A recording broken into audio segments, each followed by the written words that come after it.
अब कथा आती है ध्रुव चरित्र। ध्रुव जी कौन हुए? एक राजा हुए उत्नपाद, जिनकी दो पत्नियां थी, दो विवाह हुए। एक का नाम था सुनीति और एक का नाम था सुरुचि।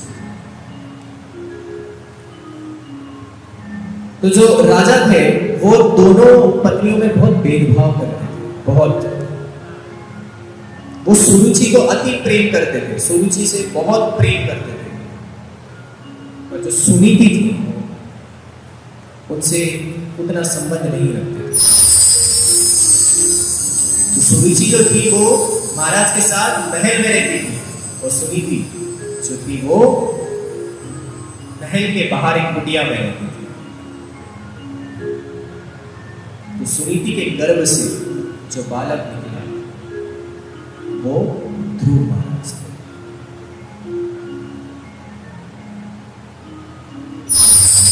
तो एक समय ध्रुव महाराज बड़े हो गए। तो ध्रुव महाराज 5 साल के हुए, 5 वर्ष के। तो ध्रुव महाराज के मन में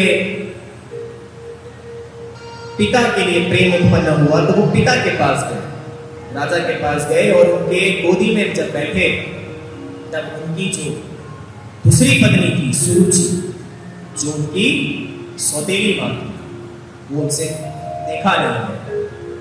तो उन्होंने तुरंत बच्चे को गोद से नीचे उतार दिया। तो सुरुचि ने राजा से कहा, हे राजन, ये आप क्या कर रहे हैं? किसी और के बच्चे को आप गोद में उठा रहे हो,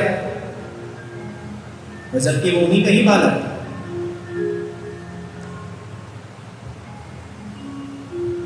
तो ध्रुव महाराज रोते रोते आए अपनी मैया के पास, और अपनी मैया से कहे कि हे मां, मैंने ऐसा क्या किया?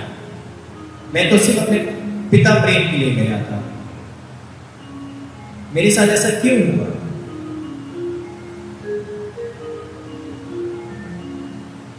मुझे माता ने कहा कि तू जा अपना भजन कर, यहां आने की तुझे जरूरत नहीं है।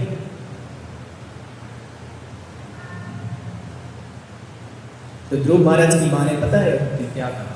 ध्रुव महाराज की मां ने कहा, तो सती तो कहा है, क्या झूठ कहा है? तुझे भजन करने को कहा है। और तब सुनीति के मन में एक विचार आया कि यही सही समय है भगवान की प्राप्ति का। तब उन्होंने ध्रुव से कहा कि हे ध्रुव, तुझे अगर ये राजपाट चाहिए तो तू जा वन में भक्ति कर। तो ध्रुव महाराज अपनी मां का आज्ञा पालन करते हुए वन में चले। और जब वन में जा ही रहे थे, उन्होंने देखा कि नारद जी आ रहे हैं, और नारद जी ने देखा कि एक बालक, 5 वर्ष का बालक वन में घूम रहा है। तब नारद जी ने पूछा कि हे बालक, कौन हो तुम, कहां जा रहे हो? ध्रुव महाराज बोले कि मैं भक्ति करने के लिए निकला हूं। नारद जी बोले, भक्ति करने? इतनी कम आयु में, 5 वर्ष के हो, तुम्हें पता नहीं है भगवान कौन है, भगवान का स्वरूप क्या है? ध्रुव महाराज बोले कि मुझे पता तो नहीं है वो कौन है, पर मुझे इतना भरोसा है कि मैं जब उन्हें ढूंढने निकला हूं तो वो मिलकर ही रहे। उसके मन में विश्वास था। देखिए, 5 साल का बच्चा, सोच सकते हैं आप, 5 साल के बच्चे के मन में ये इच्छा जाग उठी कि मुझे पता नहीं भगवान कौन है, पर फिर भी मैं मन में जो भरोसा रख करके निकला हूं घर से कि भगवान को देखने जा रहा हूं, तो भगवान कृपा करेंगे और मुझे दर्शन देंगे। नारद जी समझ गए कि इसने ठान लिया।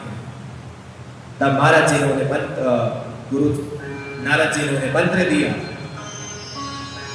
और उन्हें कहा कि तू जा, इस मंत्र का वन में भक्ति करना। वन भी कौन सा वन? कौन से वन में भक्ति करने के लिए बोला गया उनको? वृंदावन। बोले जा वृंदावन जा, और वृंदावन के वन में ये जप कर। वृंदावन पहुंचे ध्रुव महाराज। नारद जी के कहने पर वृंदावन की हर वन में, हर जगह वो घूम रहे।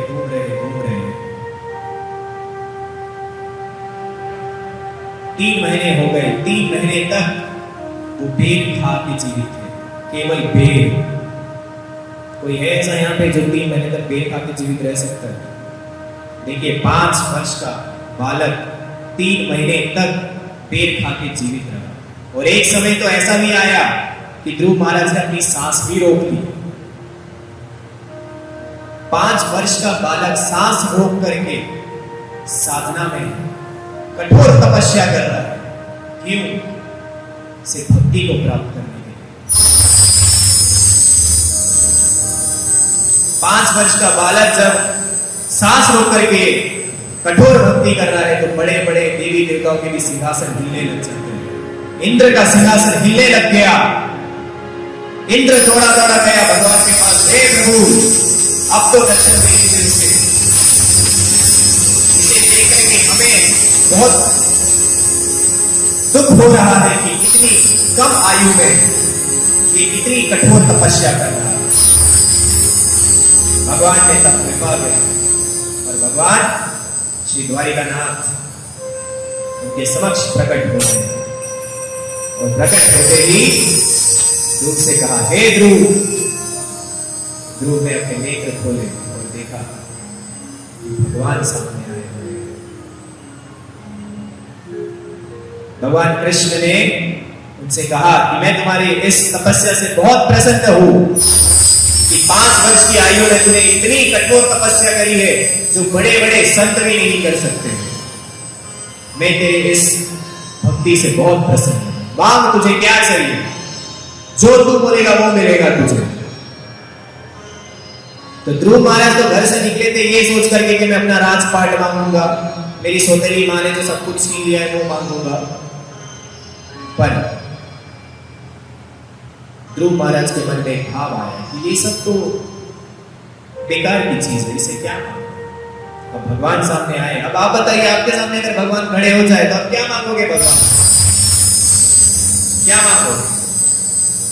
अगर भगवान आपके सामने प्रकट हो जाए तो क्या मांगोगे आप? धन, वैभव, ऐश्वर्य, संपदा। हम जब भी जाते हैं मंदिर में तो यही तो कहते हैं ना, प्रभु तन मन धन सब कुछ है तेरा, सब कुछ है तेरा, तेरा तुझको अर्पण प्याला दे मेरा। ओम जय जगदीश।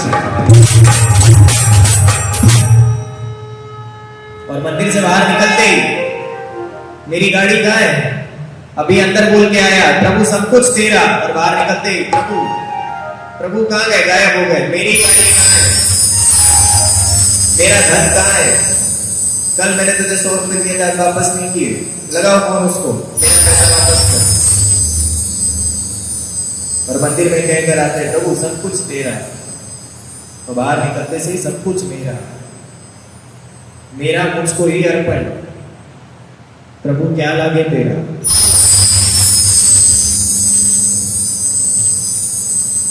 तो ध्रुव महाराज ने यहां पर भगवान से संपदा वैभव नहीं मांगा, केवल एक ही चीज मांगा कि हे प्रभु आप मुझे भक्ति प्रदान करें, आप मुझे भक्ति दीजिए। आप जब भक्ति देंगे तो मेरे मन में आपका स्थान रहेगा, और जब भक्ति की कृपा हो जाती है तो ये धन, वैभव, संपदा, ऐश्वर्य, ये सब कुछ आपके साथ आ जाता है। वही भजन है ना काफी प्रसिद्ध, मेरा आपकी कृपा से सब काम हो रहा है, करते हो तुम कन्हैया मेरा नाम हो रहा है। क्या बोला जा रहा है? मेरा आपकी कृपा से। प्रभु मेरा जो कुछ भी है ये सब आपकी कृपा से ही है। करते हैं आप, आपके पास जो भी जितने भी यहाँ धनवानी लोग बैठे हैं, आपके पास जितने भी धन है, संपदा है, जो ऐश्वर्य है आज आपके पास, किसकी वजह से है? प्रभु की कृपा से ही है। और करता कौन है? प्रभु, पर नाम होता है आपका। तो देखिए इसमें भी भगवान आकर आपको बोलते हैं कि आपने मुझे क्रेडिट नहीं दिया, नहीं कहते हैं ना। तो देखिए भगवान कितने दयालु हैं, अपना क्रेडिट भी नहीं मांगते और सब दे देते, सब लुटा देते। पर बदले में भगवान क्या चाहते हैं? केवल भक्ति, कि तू बस भक्ति कर और अपना उद्धार कर, तुझे जो चाहिए मैं दूंगा। आप इनसे ध्यान देखिएगा कि जो भी भक्त होते हैं उनके जीवन में कितनी भी संकट आ जाए वो एकदम निश्चिंत रहते हैं, टेंशन फ्री रहते हैं। क्यों? क्योंकि उसे पता है करने वाला वो है, कराने वाला भी वो है। उसे पता है कि एक शक्ति है जो मेरे पीछे खड़ी है।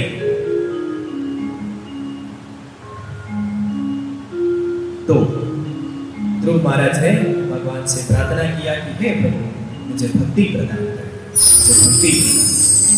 भगवान कृष्ण ने उससे कृपा करी और भक्ति प्रदान करी।